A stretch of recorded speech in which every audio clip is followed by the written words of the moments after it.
क्या आप जानते हो कि रावण के पतन होने में शूर्पणखा का हाथ माना जाता है? लेकिन कैसे? रामायण के अकॉर्डिंग शूर्पणखा को रावण की बहन बताया गया है। उनकी रामायण में तो वैसे शूर्पणखा के बारे में बहुत ज्यादा जानकारी नहीं दी गई है, पर शूर्पणखा एक बहुत ही इंपॉर्टेंट कैरेक्टर है जिसकी वजह से ये पूरा रामायण होता है और रावण का अंत होता है। तो कहते हैं जब शूर्पणखा बड़ी हो जाती है तो चोरी चुपके से एक दानव जाति के राजकुमार से शादी कर लेती है जिसका नाम विद्युत जीवा होता है। रावण को जब इसके बारे में पता चलता है वो बहुत ज्यादा गुस्सा हो जाता है और दोनों को ही अपनी बहन और उसके पति को मारने का डिसीजन लेता है। लेकिन रावण इतना ज्यादा क्रोधित इसलिए भी होता है क्योंकि शूर्पणखा ने जिससे शादी करी थी वो दानव जाति का होता है और कहा जाता है कि दानव और राक्षस एक दूसरे से नफरत करते हैं और एक दूसरे को हमेशा मारने की सोचते हैं। रावण उसकी सेना को इस लड़ाई में हरा देता है और हराने के बाद वो विद्युत जीवा को खत्म कर देता है। तो विद्युत जीवा को खत्म करने के बाद रावण अब अपनी बहन को खत्म करना चाहता था। तो जब वो अपनी बहन को मारने ही वाला होता है, रावण की पत्नी मंदोदरी आ जाती है और रावण को समझाती है और रोकने की कोशिश करती है कि वो शूर्पणखा को छोड़ दे। और उस मौके पे रावण का भाई कुंभकर्ण भी आ जाता है और वो भी उससे यही बात कहता है कि शूर्पणखा को छोड़ दे। तो रावण फाइनली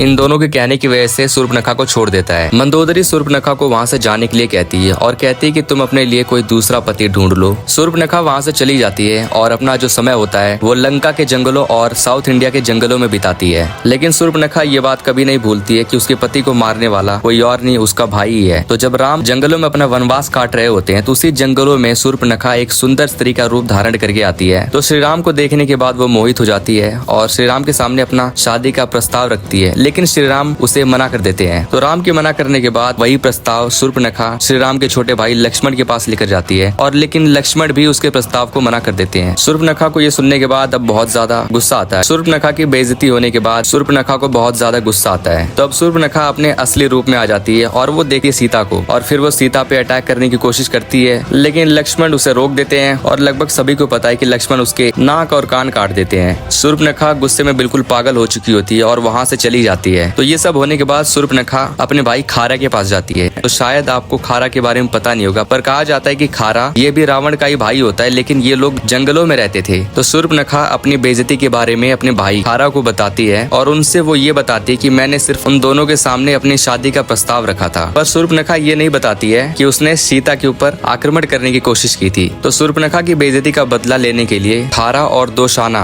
अपनी सेना के साथ राम पर अटैक करते हैं, पर श्री राम उसकी सेना को हरा देते हैं और बाद में उन दोनों को खत्म भी कर देते हैं। ये देखकर शूर्पणखा को समझ में आ जाता है कि राम बहुत ज्यादा ताकतवर है और उसे ये लगने लगता है कि राम रावण को खत्म कर सकते हैं, क्योंकि रावण भी बहुत ज्यादा शक्तिशाली था। उसे वरदान था कि उसे कोई भी देवता नहीं मार सकता था, परंतु राम तो कोई देवता नहीं थे, वो तो एक इंसान थे। इसके बाद शूर्पणखा अब रावण के दरबार में जाती है और ये सारी घटना बताती है और ये भी कहती है कि कैसे राम ने और उसके भाई ने रावण के भाइयों को खत्म कर दिया और उसकी पूरी सेना को हरा दिया और उन दोनों ने शूर्पणखा की कितनी ज्यादा बेइज्जती की। शूर्पणखा रावण को इसका बदला लेने के लिए कहती है और यहाँ पे वो रावण को माता सीता के बारे में बताती है। तो वो रावण को कहती है कि सीता बहुत ही ज्यादा सुंदर स्त्री है और तुम्हें उसका अपहरण कर लेना चाहिए, और अगर तुम उसका अपहरण कर लोगे तो उसके अपहरण की वजह से ही राम और लक्ष्मण मर जाएंगे। और रावण करता भी यही है, माता सीता का अपहरण, जो कि उसके अंत का कारण बनता है। तो खैर इस वीडियो में बस इतना ही। देखने के लिए धन्यवाद।